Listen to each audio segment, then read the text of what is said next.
জানলেই কিন্তু আমরা সেটা খুব ভালোভাবে রপ্ত করতে পারবো। তো সেই 10 থেকে 12টি ভার্বের ভিতরে মেইন ভার্ব অর্থাৎ auxiliary verb, principal verb, positive verb, do verb, have verb. এখন আমরা দেখবো uses of use to be verb. অর্থাৎ ইউজ টু এমন একটি কাঠামো যা অতীতে নিয়মিতভাবে ঘটে যাওয়া কাজ, অভ্যাস বা অবস্থাকে বোঝাতে ব্যবহৃত হয়। এটি বর্তমানে আর ঘটছে না বা বিদ্যমান নেই এমন ঘটনাগুলিকে নির্দেশ করতে ইউজ টু ভার্ব ব্যবহার করতে হয়। অর্থাৎ অতীতে নিয়মিত অভ্যাস বা কার্যকলাপ বোঝাতে যে কাজগুলো অতীতে নিয়মিত করা হতো কিন্তু এখন আর করা হয় না। অতীতে এই কাজগুলো নিয়মিত করা হতো কিন্তু এখন আর করা হয় না, এই জায়গাটায় আমরা ইউজ টু এই ভার্বটি ব্যবহার করব। কোন ভার্ব ব্যবহার করব? Use to. দেখেন কোন জায়গাটায় বাংলাগুলায়। যেমন যদি বলি আমি প্রতিদিন বিকেলে ক্রিকেট খেলতাম, অর্থাৎ আমি এখন খেলি না, একটা সময় খেলতাম। সে প্রতিদিন তার দাদা দাদির কাছে যেত, প্রত্যহ বা প্রতি সপ্তাহ অন্তে তার দাদা দাদির কাছে যেত। ছোটবেলায় আমরা নদীতে সাঁতার কাটতে যেতাম। অতীতে একটি অবস্থা বোঝাতে কোনো অবস্থা বা অনুভূতি যা আগে ছিল কিন্তু এখন আর নাই। খুব ভালোভাবে জায়গাটা একটু দেখবেন। অতীতে ছিল কিন্তু এখন আর আমার সেই অভ্যাসগুলো নাই, এই জায়গাটায় আমরা ইউজ টু ব্যবহার করি। এবং আমরা আমাদের কথা বলার ক্ষেত্রে এই ইউজ টু ভার্বের ব্যবহারটা খুবই ব্যাপকভাবে করি, কিন্তু আমরা এটা ইংলিশে বলি না, বাংলাতে বলি বিধায় আমরা বুঝতে পারি না।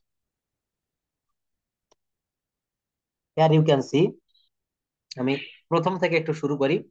এখানে স্ট্রাকচার কি হবে? Subject plus use to plus ভার্বের base form. Subject plus use to plus ভার্বের বেস ফর্ম। আমি প্রতিদিন বিকেলে ক্রিকেট খেলতাম। I used to play cricket every afternoon. সে প্রতি সপ্তাহ অন্তে, সপ্তাহ অন্তে বলতে কি সপ্তাহ শেষে, উইকেন্ড যেটাকে বলা হয়, অর্থাৎ শুক্রবার বা সপ্তাহের শেষ দিনগুলাতে, he sorry she use to visit her grandparents every weekend. Weekend মানে কি বলতে পারেন? উইক ইন্ড, অর্থাৎ সপ্তাহ শেষ। হ্যাঁ, শুক্রবার বা শনিবার, যদি বৃহস্পতিবার ধরা হয়, বৃহস্পতিবার শুক্র, তাহলে কি হলো? সেই হচ্ছে এখানে সাবজেক্ট। তারপরে দেখেন স্ট্রাকচারে বলছে সাবজেক্টের পর ইউজ টু বসাতে হবে, used to. She use to visit her grandparents every weekend, অর্থাৎ প্রথমে সেই হচ্ছে সাবজেক্ট, ইউজ টু হচ্ছে আমার নিয়ম অনুসারে বসেছে, রুল অনুসারে। তারপর ভার্বের বেস ফর্ম দেখেন ভিজিট, এটা হচ্ছে ভার্বের বেস ফর্ম।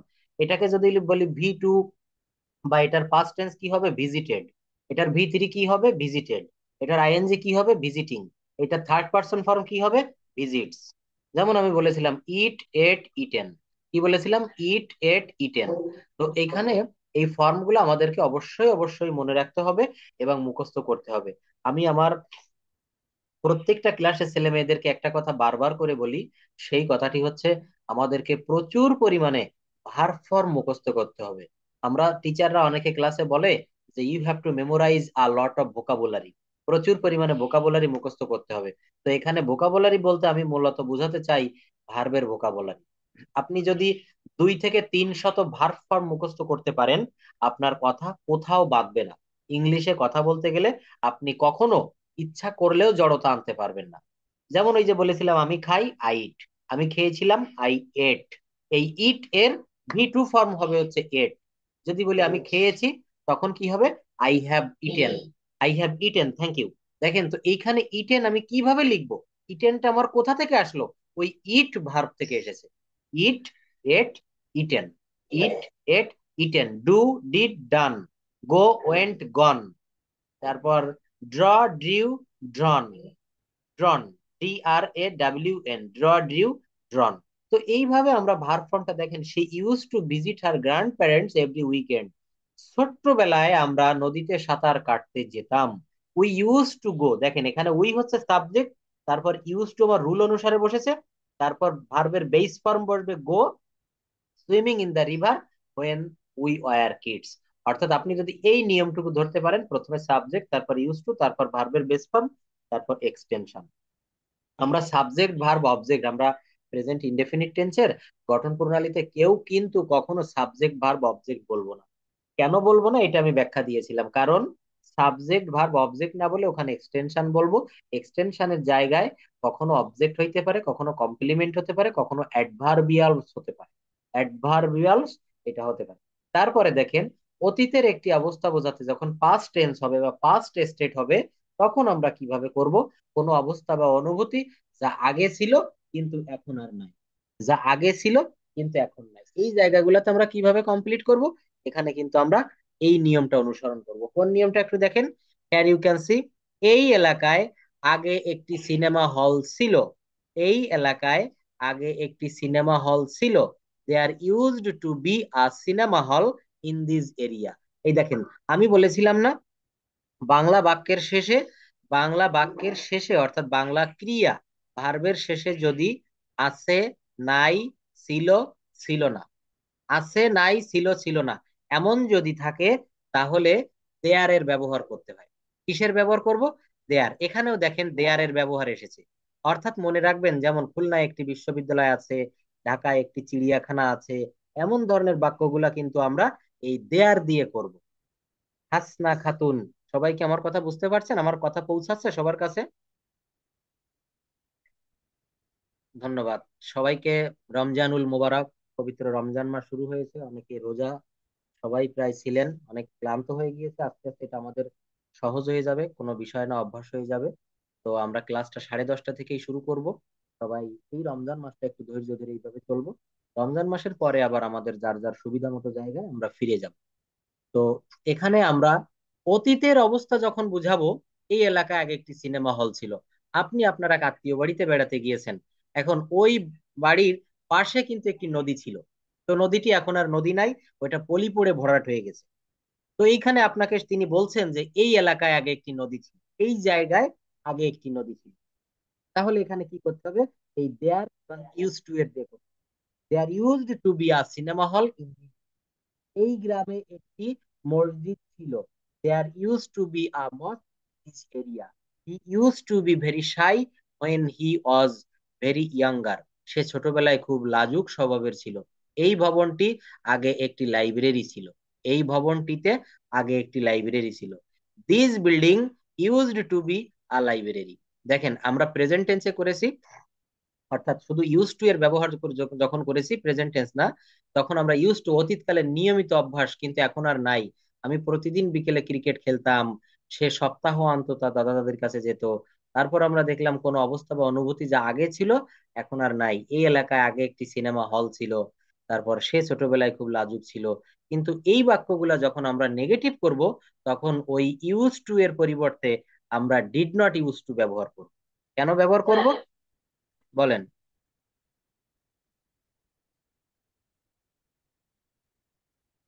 লাস্টের বাক্যটায় দিস দিস, এইটাই যে আমার এই এলাকায় আগে একটি সিনেমা হল ছিল, এইটা।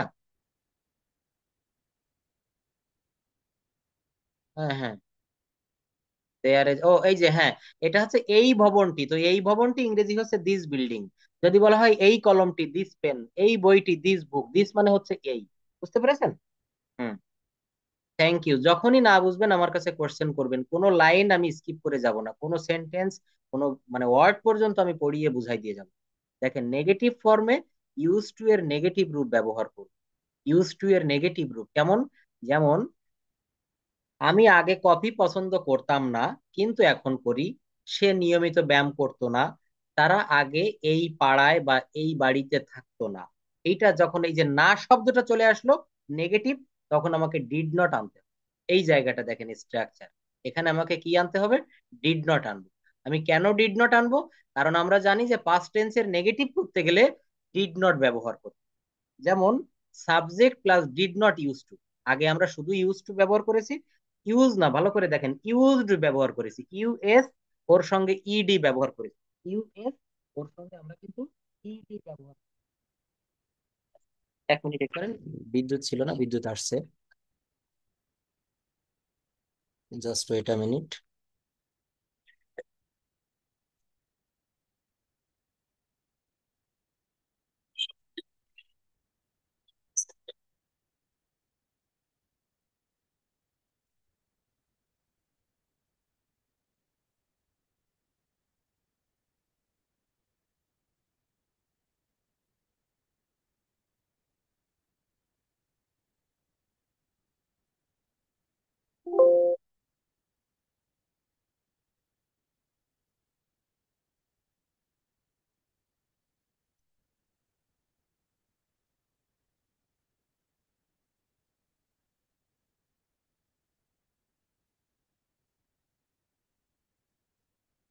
হ্যাঁ, তাহলে আমরা কোন জায়গাতে ছিলাম?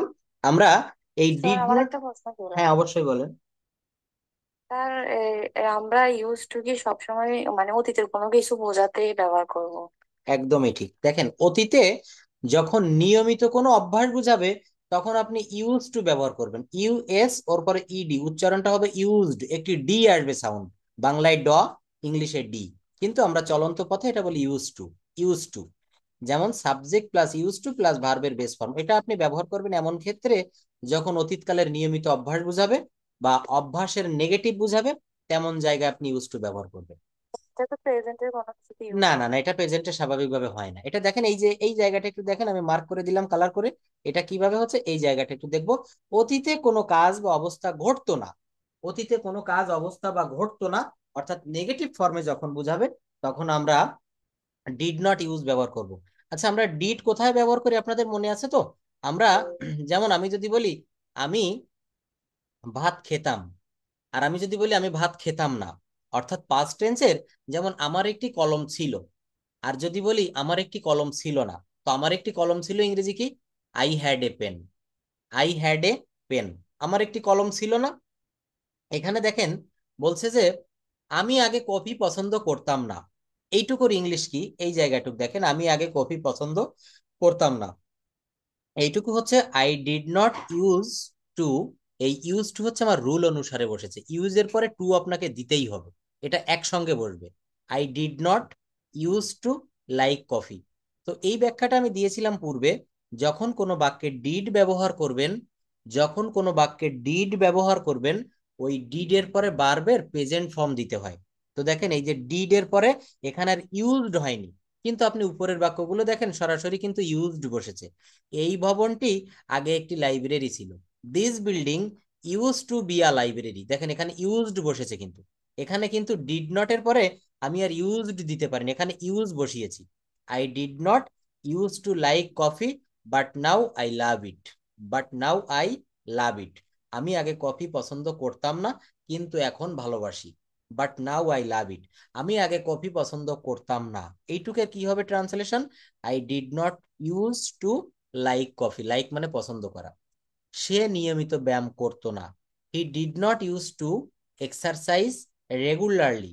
তারা আগে এই পাড়ায় থাকতো না। আচ্ছা, আমি যদি বাংলাটা এমন বলতাম, তারা আগে এই পাড়ায় থাকতো। তারা আগে এই পাড়ায় থাকতো, এটা কি হবে? They use to live in this neighbourhood. Neighbourhood অর্থ পাড়া, মানে এলাকা বা মহল্লা। দে ইউজ টু লিভ, দেখেন আমি ইউজড টু ব্যবহার করেছি।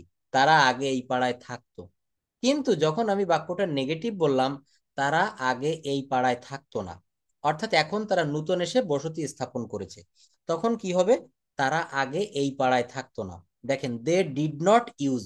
এই যখন আপনি ডিড ব্যবহার করবেন বা ডিড নট ব্যবহার করবেন, তখন আর ইউজড দেওয়া যাবে না, ইডি বাদ দিয়ে ওই ইউজটাকে বেস ফর্মে আনতে হবে। কেন আনতে হবে? কোনো বাক্যে ডিড ব্যবহার করলে পরবর্তী ভার্বটি বেস ফর্মে চলে আসে। এতটুকু কি সবাই আমরা বুঝতে পেরেছি? জি স্যার। দেখেন, তাহলে এখানে আমরা কি বলবো?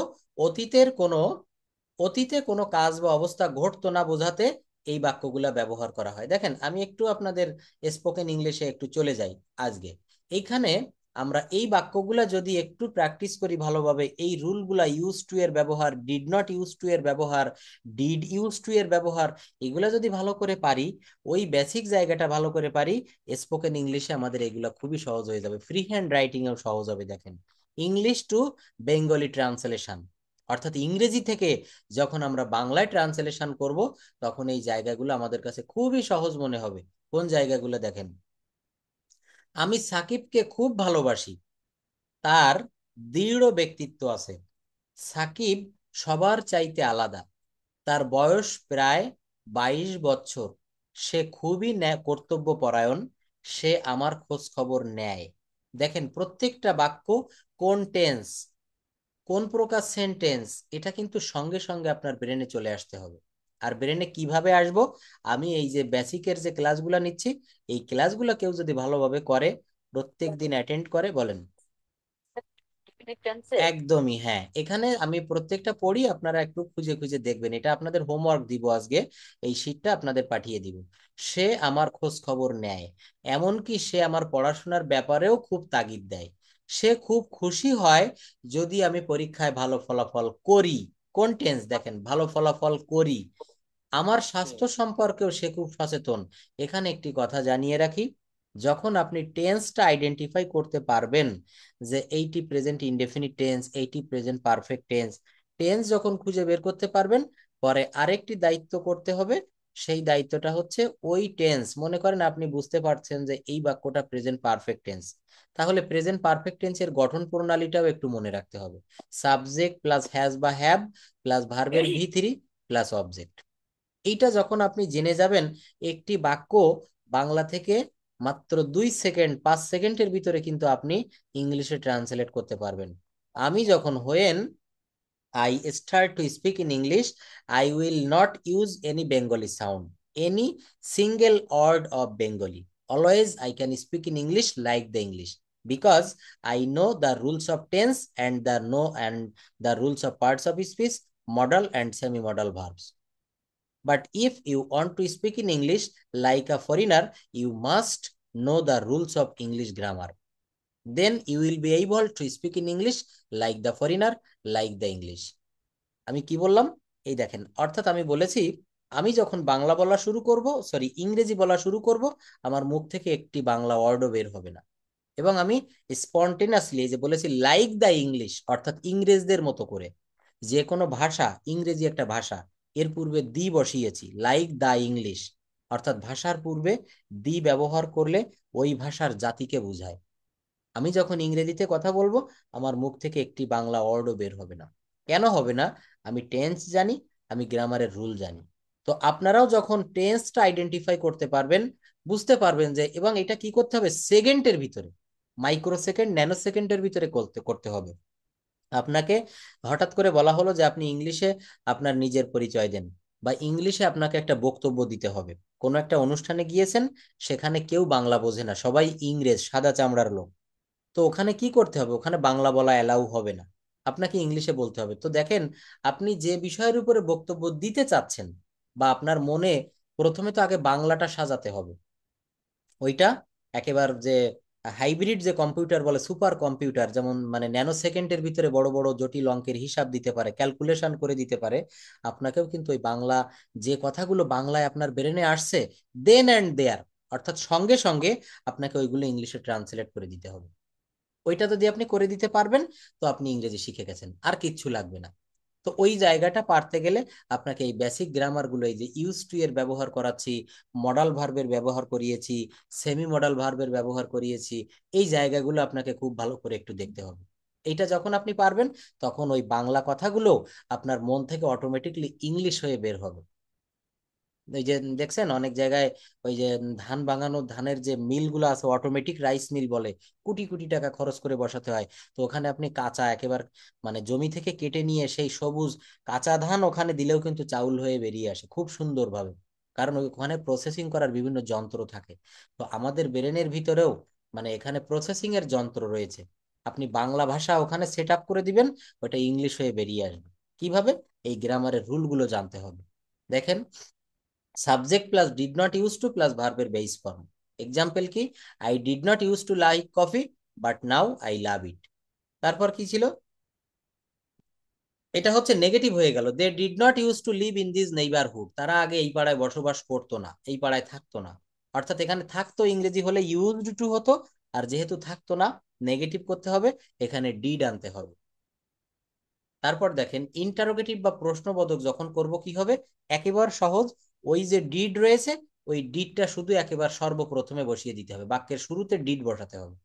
বাক্যের শুরুতে কি বসাতে হবে? ডিড। অতীতে কোনো কাজ বা অবস্থা ঘটতো কিনা তা জানতে প্রশ্ন করা হয়। Did plus subject plus use to plus base form, base verb. আবার শোনেন, তুমি কি আগে পিয়ানো বাজাতে, তারা কি আগে এখানে থাকতো, সে কি আগে একটি স্কুলে কাজ করতো। আপনি কাউকে জিজ্ঞাসা করছেন, আপনার কোনো ফ্রেন্ডকে, যে অন্য একজন মানুষের সম্পর্কে, সে কি আগে স্কুলে কাজ করতো, তারা কি আগে এখানে থাকতো। এই বাক্যগুলো ইংলিশে কিভাবে করবেন? প্রথমে আপনাকে ডিড আনতে হবে। দেখেন, সে কি আগে পিয়ানো বাজাতো? তুমি কি আগে পিয়ানো বাজাতে? তাহলে তুমি ইংরেজি কি? ইউ। তো প্রথমে ডিড আনতে হবে, বলেন। স্যার ডিড দিয়েও প্রশ্ন করা যায়, আর দিয়েও। এখন কোন জায়গায় ডিড, কোন জায়গায় আর দিয়ে করতে হয়? ধন্যবাদ। একেবারে সহজ প্রশ্ন। প্রেজেন্ট টেন্সে আর দিয়ে প্রশ্ন করবেন, পাস্ট টেন্সে ডিড দিয়ে প্রশ্ন করবেন। এবং কোথায় আর ব্যবহার করবেন? যেমন যদি বলি I am eating rice, I am eating rice, এটা প্রেজেন্ট কন্টিনিউয়াস টেন্সের একটা বাক্য। আমি ভাত খাইতেছি। তো এখানে আমি যদি বলি আমি কি ভাত খাচ্ছি, এটাকে প্রশ্নবোধক করলাম। আমি ভাত খাচ্ছি, এটাকে প্রশ্নবোধক করলাম। আমি কি ভাত খাচ্ছি? তখন আমি ভাত খাচ্ছি এটার ইংরেজি কি হবে? I am eating rice. Eating rice. আর যখন আপনি প্রশ্নবোধক করবেন এবং ওখানে একটি অক্সিলারি ভার্ব আছে এম, এ এম, এম, ওই এমটা প্রথমে এনে বসাই দিলেই ওইটা প্রশ্নবোধক হয়ে গেল। Am I eating rice, am I eating rice, আমি কি ভাত খাচ্ছি। অর্থাৎ আপনাকে প্রথমে যেমন এখানে, তবে যেখানে অ্যাম ইজ আর থাকে না প্রেজেন্ট ইনডেফিনিট টেন্সে, সেখানে ডু বা ডাজ আনতে হয়, ডু বা ডাজ আনতে হয়। এখানে যেমন দেখেন, এই যে did you use to play the piano, তুমি কি আগে পিয়ানো বাজাতে, এখানে ডিড তো আমার মূল বাক্যে অন্য কোথাও ছিল না।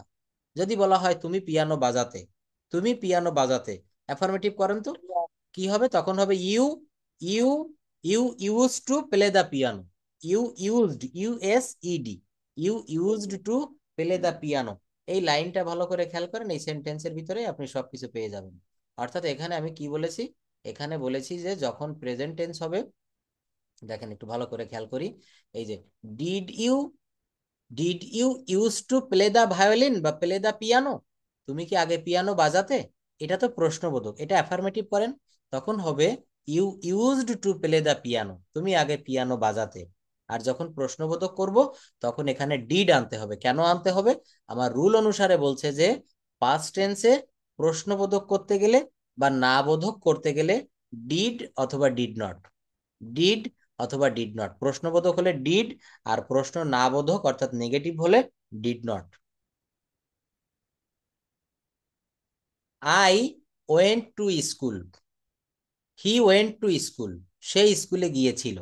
এইটার ইন্টারোগেটিভ করতে গেলে কি হবে? এটার ইন্টারোগেটিভ করতে গেলে এখানে ডিড আনতে হবে। কেন আনবো? কারণ সে স্কুলে গিয়েছিল, এটা পাস্ট টেন্সের একটি বাক্য। আর পাস্ট টেন্সে আমার ইন্টারোগেটিভ করতে গেলে ডিড এর ব্যবহার করতে হবে। তখন বাক্যটা কি হবে? তখন বাক্যটা হবে, দেখেন এখানে লিখলাম D I D, did he.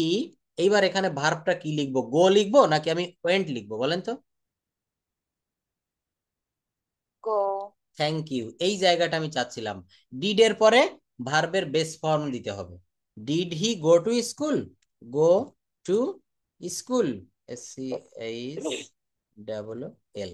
এই এই জায়গাটা দেখেন, এইটা যদি বুঝতে পারি এটা আমাদের কাছে মনে হচ্ছে খুবই সিম্পল, কিন্তু এই সিম্পল বিষয়গুলোই লিখতে গেলে আমাদের কাছে কঠিন হয়ে যায়।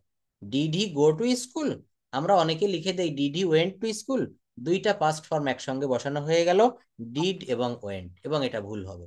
ডিড দিলে পরবর্তীতে যে ভার্ব ফর্মটি ব্যবহার করব এটা পাস্ট ফর্মে হবে। তুমি কি মানে বেস ফর্মে হবে, সরি। তুমি কি আগে পিয়ানো বাজাতে।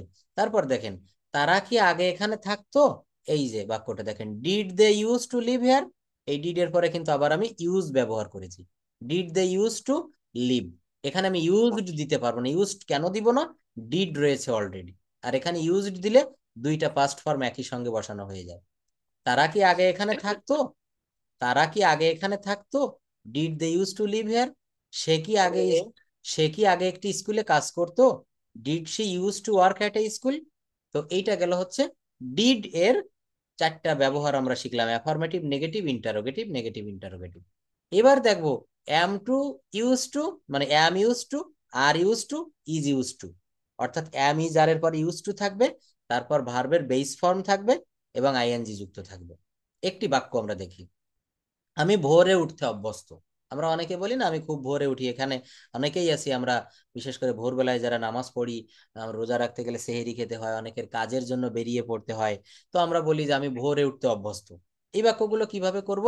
আই অ্যাম ইউজড টু, দেখেন আই অ্যাম ইউজড টু, অর্থাৎ আমার মূল রুল অনুসারে এইটা বসাতে হবে সব সময় সাবজেক্টের পরে am use to, are use to, অথবা is use to. Am is are ওর পরে ইউজড টু বসাতে হবে, ইউএস ইডি। আমি ভোরে উঠতে অভ্যস্ত, I am use two walking up early. Walk up মানে হচ্ছে ঘুম থেকে জেগে ওঠা। তারপর দেখেন, সে ভারী যানজটের মধ্যে গাড়ি চালাতে অভ্যস্ত। আমরা যারা অনেকে বড় বড় শহরে থাকি, যানজটের ভিতরে আমাদের প্রায়ই পড়তে হয়। তো বলছে সে ভারী যানজটের মধ্যে গাড়ি চালাতে অভ্যস্ত। He is use to driving in heavy traffic. He হচ্ছে সাবজেক্ট, আর ইজ ইউজ টু এটা হচ্ছে আমার রুল অনুসারে বসেছে। আর ড্রাইভিং অর্থাৎ এখানে পরে যে ভার্বটি থাকবে এর সঙ্গে আইএনজি যুক্ত করতে হবে। দেখেন এই জায়গাটা বলে বলে দিয়েছে। স্ট্রাকচারে কি লিখেছি? স্ট্রাকচারে আমি লিখেছি, কি লিখেছি, প্রথমে সাবজেক্ট। দেখেন এখানে সাবজেক্ট বসেছে হি, তারপর কি বসেছে, am, is, are plus use to, যে কোনো একটি নিতে হবে। তো এখানে হি এর পরে ইজ বসে। হি ইজ ইউজ টু, সে অভ্যস্ত কি, ড্রাইভিং গাড়ি চালাতে, ইন হ্যাভি ট্রাফিক অর্থাৎ সে ভারী যানজটের মধ্যে গাড়ি চালাতে অভ্যস্ত। তারা দীর্ঘ সময় কাজ করতে অভ্যস্ত। অনেকের আছে না, বিভিন্ন কোম্পানিতে অফিসে 8 ঘন্টা 10 ঘন্টা, কারো কারো 12 ঘন্টাও ডিউটি করা লাগে। গার্মেন্ট সেক্টরে যারা আছে তারা 10 ঘন্টা 12 ঘন্টা করে ডিউটি করে, ওভার টাইম করে। তাই বলছে যে তারা দীর্ঘ সময় কাজ করতে অভ্যস্ত। They are use to working long hours. They are used to working long hours, তারা দীর্ঘ সময়, দেখেন দে এর পরে আর বসেছে, অর্থাৎ আমার রুল অনুসারে এইটুক বসাতেই হবে।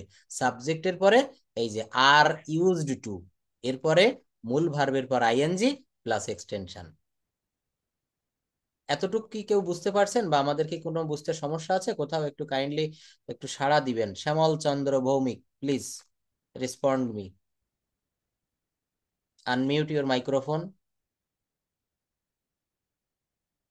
Can you hear me? জি স্যার, শোনা যাচ্ছে তো স্যার আপনার? Thank you. অনেকে মিতা আফরোজ শুনতে পাচ্ছেন? জি ভাইয়া, লাইনে আছি। Thank you. হ্যাঁ, সবাই এনজয় করতে থাকেন ক্লাসটি। হাসনা খাতুন একটু রেসপন্ড করবেন প্লিজ। স্যার শুনতে পাচ্ছি। Thank you. হ্যাঁ, ক্লাসটি উপভোগ করতে থাকেন। তো আমরা এখানে দেখবো এবার, হ্যাঁ দেখি আমরা আমাদের একটু পড়তে থাকি, তারপর কোশ্চেন গুলা নিব। নেগেটিভ ফর্ম যখন ব্যবহার করব, subject plus am, is, are plus not plus use to plus ভার্বের পর আইএনজি যুক্ত হবে। কিভাবে হবে এটা আমরা একটু দেখে নিব। যেমন দেখেন, আমি বড় শহরে থাকতে অভ্যস্ত নই। আপনি বা আমি হয়তো একটি ছোট শহরে থাকি, উপজেলা লেভেলে। তো একজন বলছে আমি বড় শহরে থাকতে অভ্যস্ত নই। I am not use to living in a city. এখানে একটু আলাদা আছে, দেখেন ইউজ টু বসিয়েছি, আবার ভার্বের পরে আইএনজি দিয়েছি, আর এই অ্যাম এর পরে নট দিয়েছি। অর্থাৎ ব্যতিক্রম কিছু না, শুধু এই am not, is not, are not এমনটি থাকবে, আর ইউজ টু এর পরে ভার্বের সঙ্গে আইএনজি হবে।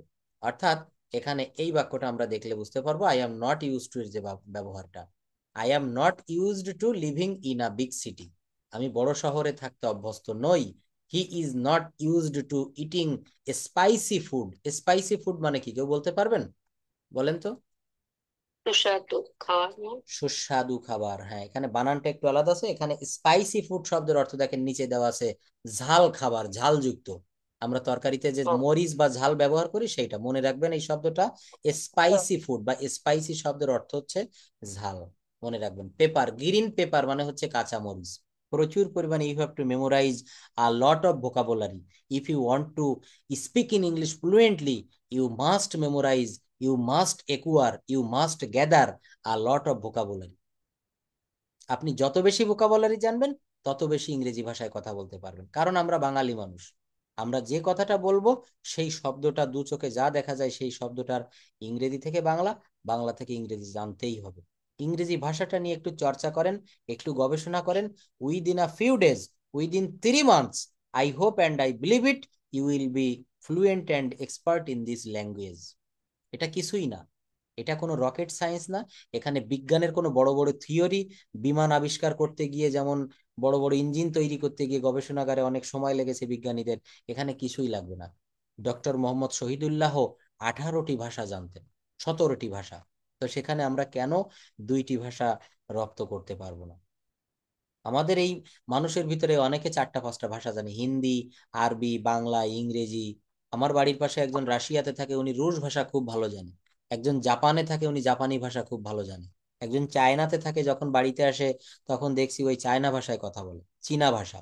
চীনা ভাষাটাকে কি কি কি ভাষা বলা হয় কেউ বলতে পারবেন? যাক, এটাকে বলা হয়েছে ম্যান্দারিন ভাষা। পৃথিবীর, আমরা জানি ইংরেজি ভাষায় সব থেকে বেশি লোক কথা বলে, কিন্তু না, ইংরেজি ভাষার থেকেও বেশি লোকের মুখের ভাষা হচ্ছে চীন দেশে যে ভাষাটা, এটাকে বলা হয়েছে ম্যান্দারিন ভাষা। মনে রাখবেন, মান্দারিন ভাষা। অর্থাৎ সমগ্র চীনের 135 কোটি লোক এই মান্দারিন ভাষায় কথা বলে। অথচ সারা বিশ্বের সব জনসংখ্যা মিলেও 135 কোটি লোক ইংলিশে কথা বলে না। এই তথ্যটা হয়তো অনেকেই জানতেন, অনেকে জানতেন না। 135 কোটিরও বেশি লোক ওই চীনের। দেখবেন চায়নারা কিন্তু, ওরা আমাদের এই গুগল, এই যে আমরা ইউটিউবে গুগল ব্যবহার করি না নেটে ইন্টারনেটে, ওরা কিন্তু এই গুগলটা ব্যবহার করে না। ওরা কি করে? ওরা হচ্ছে ওইখানে ওই ইয়ে করে, মানে নিজেদের ওয়েবসাইট আছে, ওরা ওই সেই ভাষাতে ব্যবহার করে। আর দেখবেন আমাদের দেশে যে চায়না প্রোডাক্ট গুলো আসে, ওখানে ওই যে মানে অনেক পেঁচানো আকারে কি যেন লেখা থাকে, ওই ভাষাগুলোকে ম্যান্দারিন ভাষা বলে। যাক, আমরা পড়ায় ফিরে আসি। আমি বড় শহরে থাকতে অভ্যস্ত নই। I am not use to living in a big city. অর্থাৎ প্রথমে am not to, is not to, are not to বসাতে হবে। তারপর ইউজ টু, অর্থাৎ am not use to, is not use to, are not use to. প্রথমে subject বসেছি I, তারপর am not used to, তারপর কি লিভিং, ভার্বের পর আইএনজি, তারপর extension.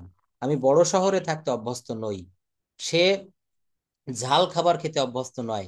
He is not used to eating spicy food. তারপর দেখেন, আমরা যখন কোয়েশ্চেন করব তখন আরো সহজ হবে। অর্থাৎ ওই যে অ্যাম, ইজ, আর, ওর পরে ইউজ টু দিয়েছি না, ওইটা প্রথমে চলে আসবে। এই বাক্যটা দেখেন, তুমি কি বাড়ি থেকে কাজ করতে অভ্যস্ত? একটি লোক আছে, সে শহরে যেতে চায় না। তো তার কাছে একজন জিজ্ঞাসা করছে যে, তুমি কি বাড়িতে থেকে কাজ করতে অভ্যস্ত? কি হবে? Are you used to working from home? Are you used to working from home? তুমি কি বাড়িতে থেকে কাজ করতে অভ্যস্ত? দেখেন প্রথমে আর নিয়ে এসেছি। এখানে নূপুর ভট্টাচার্য আপনি একটা প্রশ্ন করেছিলেন যে স্যার, কিভাবে আর হবে, কোথায় ডিড হবে। এটা হচ্ছে যে, এই বাক্যগুলা দেখেন, এখানে আমার একটি অক্সিলারি ভার্ব আছে। এই বাক্যটা দেখে আসি, উপরের বাক্যটা। এই যে, I am not used to living in a big city. আমি একটি বড় শহরে বাস করতে অভ্যস্ত নই। এই বাক্যটাকে যদি আমি এইভাবে বলতাম যে, আমি কি একটি বড় শহরে বাস করতে অভ্যস্ত নই, তখন কি হতো? হ্যাঁ, ওই অ্যাম এর সঙ্গে নট হতো। Am not I use to living in a big city. আর এটা যেহেতু শুধুমাত্র নেগেটিভ হয়েছে, I am not use to living in a big city. এই বাক্যটাকে আপনি ইন্টারোগেটিভ করেন তো, আমি কি একটি বড় শহরে থাকতে অভ্যস্ত, তখন কি হবে? Am I use to living in a big city. অর্থাৎ এই বাক্যের মতোই দেখেন, এখানে কোশ্চেন ফর্ম। এই যে কোশ্চেন ফর্ম যখন হবে, তখন কি হবে? কোশ্চেন ফর্ম হলে কি করতে হবে? তখন এই অক্সিলারি ভার্ব, এই বাক্যের দুটি ভার্ব আছে। Are you use to working from here? তুমি কি বাড়িতে, ওয়ার্কিং ফ্রম হোম, তুমি কি বাড়িতে থেকে কাজ করতে অভ্যস্ত? এখানে ওয়ার্ক একটি ভার্ব, আর একটি ভার্ব। আরটিকে বলা হচ্ছে অক্সিলারি ভার্ব, এবং ওয়ার্ক হচ্ছে কোন ভার্ব? Main verb. তো অক্সিলারি ভার্বটা, কোনো বাক্যে যদি অক্সিলারি ভার্ব থাকে, নেগেটিভ করতে গেলে বা ইন্টারোগেটিভ করতে গেলে অক্সিলারি ভার্বটি প্রথমে এনে বসিয়ে দিলেই বাক্যটি নেগেটিভ, মানে ইন্টারোগেটিভ, এবং ওই আর এর সঙ্গে নট বসালে নেগেটিভ ইন্টারোগেটিভ। আমি একটি কথা বহুদিন থেকে আপনাদেরকে পড়িয়ে আসছি, বুঝিয়ে আসছি। এই জায়গাটা যদি কেউ একটু একবার ভালোভাবে শিখে যেতে পারেন, তার মনে দেখবেন অনেক অনেক আনন্দ লাগবে। আমি এই যে আপনাদের পড়াচ্ছি না, এটা কোনো এক সময় আমার কাছে খুবই কঠিন মনে হতো, গুগল মিট অ্যাপ ব্যবহার করে, জুম অ্যাপ ব্যবহার করে মেকানিজমটা পারতাম না। কিন্তু এটা আমি চেষ্টা করতে করতে এখন আমি রপ্ত করে ফেলেছি।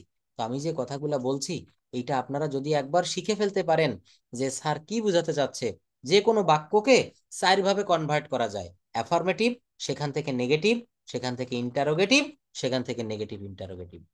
এই চার রকম ভাবে যখন আপনি কনভার্ট করতে পারবেন, তখন আপনি কিন্তু ইংরেজির অনেকটা শিখে যাবেন। এখানেও কিন্তু তাই বলছি যে, এই যে এই বাক্যটা দেখেন, তুমি কি বাড়িতে থেকে কাজ করতে অভ্যস্ত, এটা ইন্টারোগেটিভে আছে। এইটার অ্যাফার্মেটিভ কি হবে? তুমি বাড়িতে থেকে কাজ করতে অভ্যস্ত। আর এইটার নেগেটিভ কি হবে? তুমি বাড়ি থেকে কাজ করতে অভ্যস্ত নও। তাহলে একটা কথাকে আমরা চার রকম ভাবে বলতে পারি, চার প্রকারে বলতে পারি: affirmative, negative, interrogative, negative interrogative. আমি ভাত খাই, আইট রাইস। আইট রাইস, আমি ভাত খাই। আমি ভাত খাই না, আমরা অনেকে লিখে ফেলি আই নট ইট রাইস। কিন্তু না, আই ইট রাইস, এখানে আই এর পরে ইট আছে না, ইট হচ্ছে মেইন ভার্ব, কোনো অক্সিলারি ভার্ব নেই।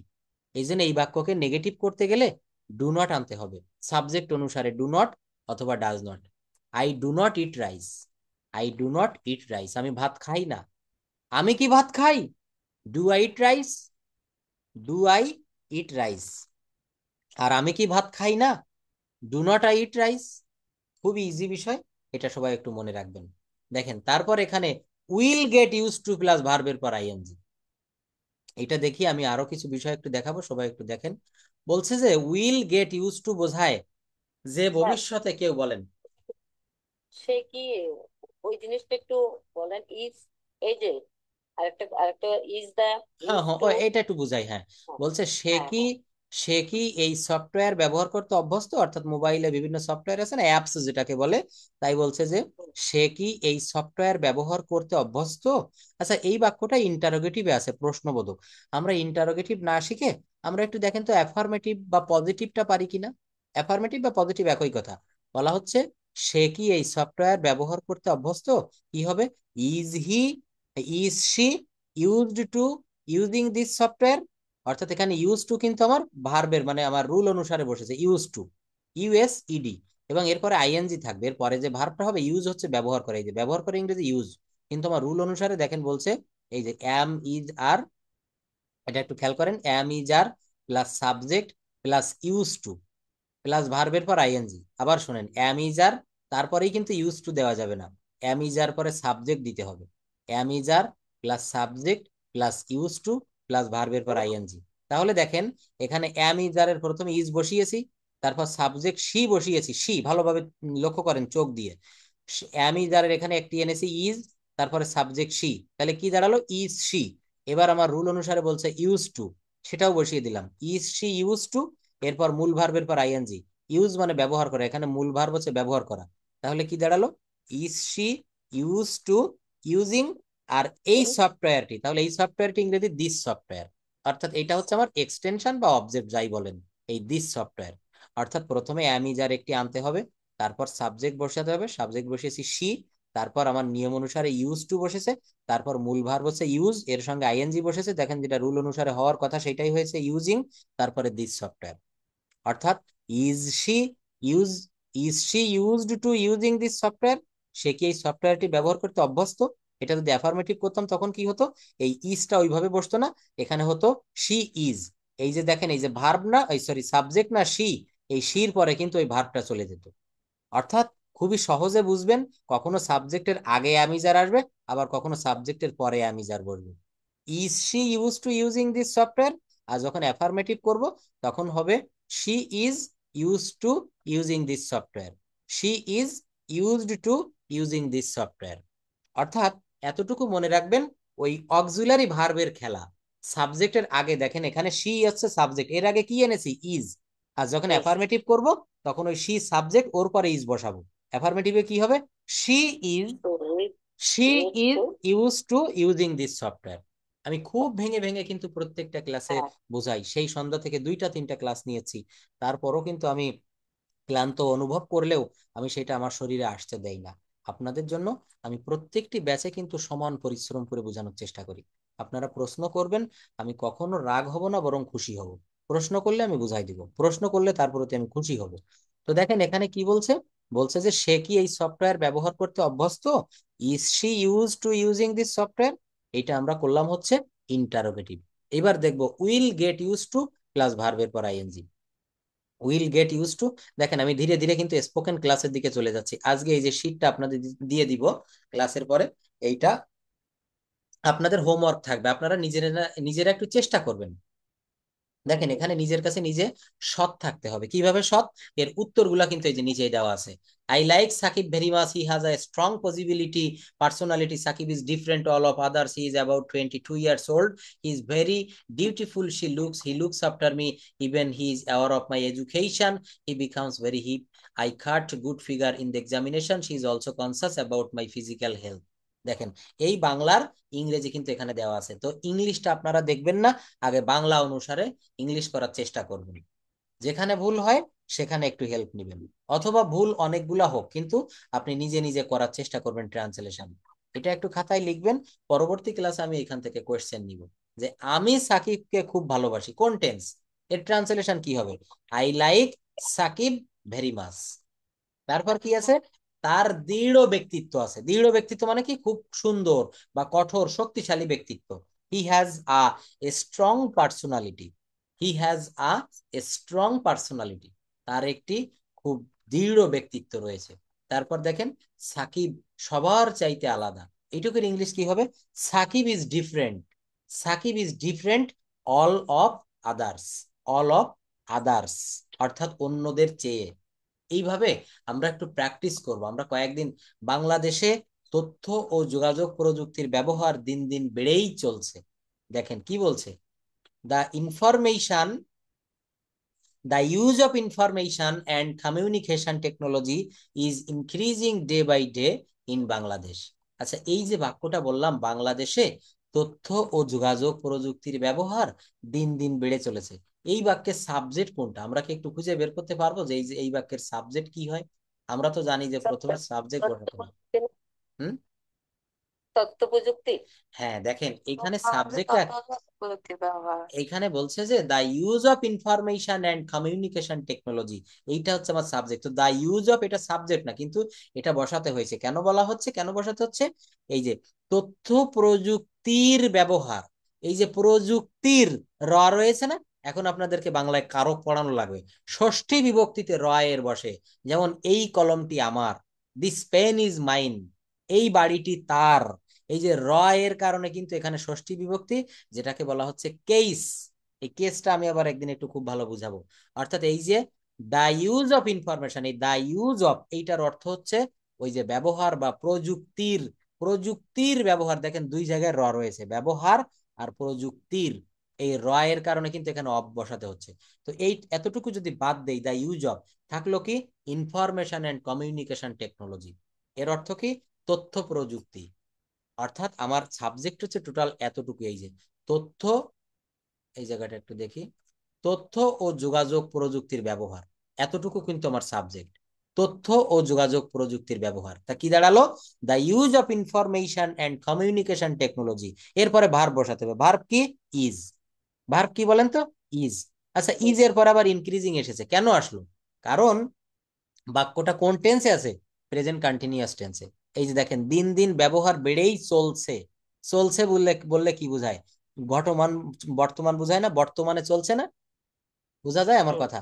চলছে, তার মানে কি? দেখেন is, is increasing. Present present continuous টেন্সের গঠন প্রণালী কি? Subject plus am is are plus মূল ভার্বের পর আইএনজি। তো আমার এই টোটাল বড় এতটুকু হচ্ছে সাবজেক্ট। এই যে the use of information and communication technology, এরপরে ভার্ব বসিয়েছি ইজ, তারপর আরেকটি ভার্বের সাথে I N G, increasing. I am eating rice. ঠিক সেরকম আই হচ্ছে সাবজেক্ট, আর এখানে সাবজেক্ট হচ্ছে the use of information and communication technology. বড় বড় বাক্যের কিভাবে ট্রান্সলেশন করতে হয় আমরা এই বাক্যটা দিয়ে দেখি। প্রথমে সাবজেক্ট বসিয়েছি, বাক্যটা যেহেতু প্রেজেন্ট কন্টিনিউয়াস টেন্স, সাবজেক্টের পরে একটু অক্সিলারি ভার্ব বসিয়েছি ইজ, এরপরে মূল ভার্বের পর আইএনজি দিয়েছি ইনক্রিজিং। আর এই দিন দিন এইটুকের ইংরেজি day by day. Day by day. আর বাংলাদেশে এই প্রথমটুক একেবারে শেষে নিয়ে গেলাম, in Bangladesh.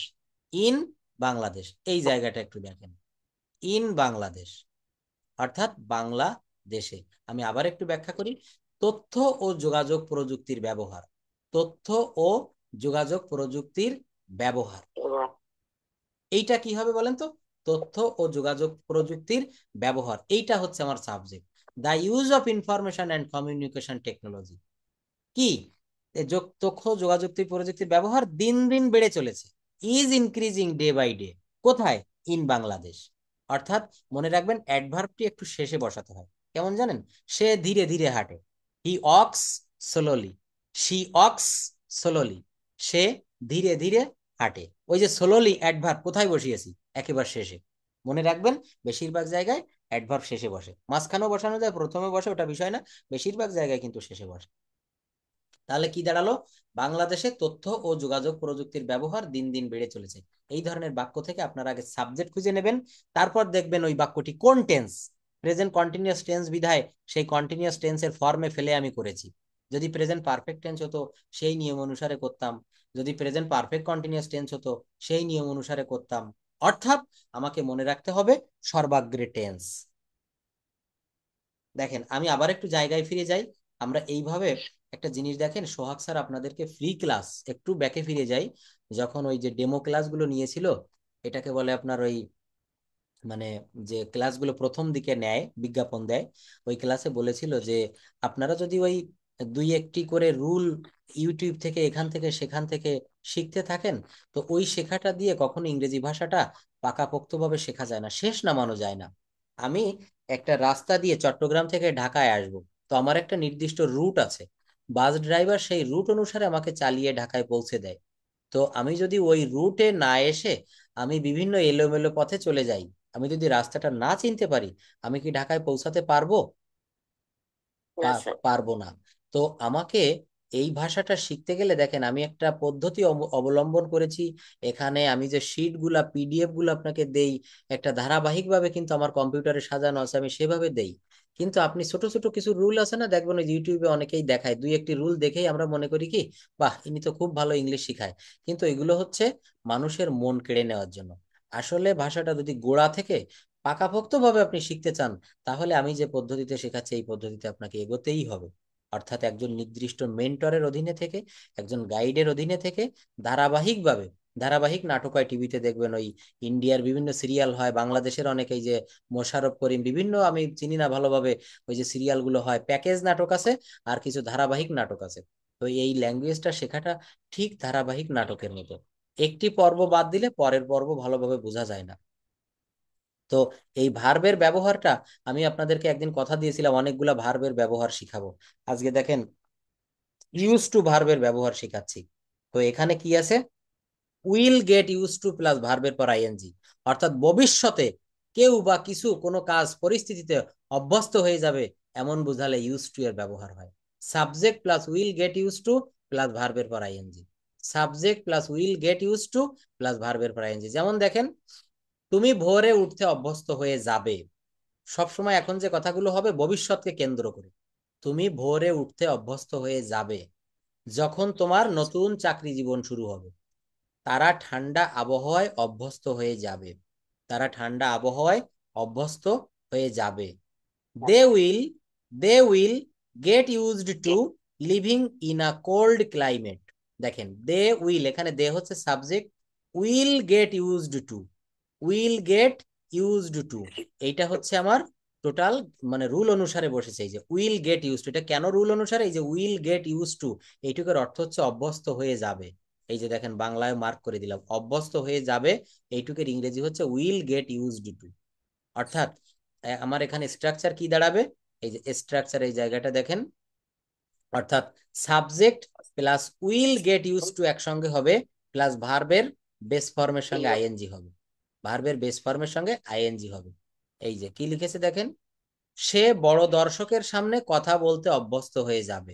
She will get use to speaking in front of a large audience, of a large audience, সে অনেক দর্শকদের সামনে কথা বলতে অভ্যস্ত হয়ে যাবে।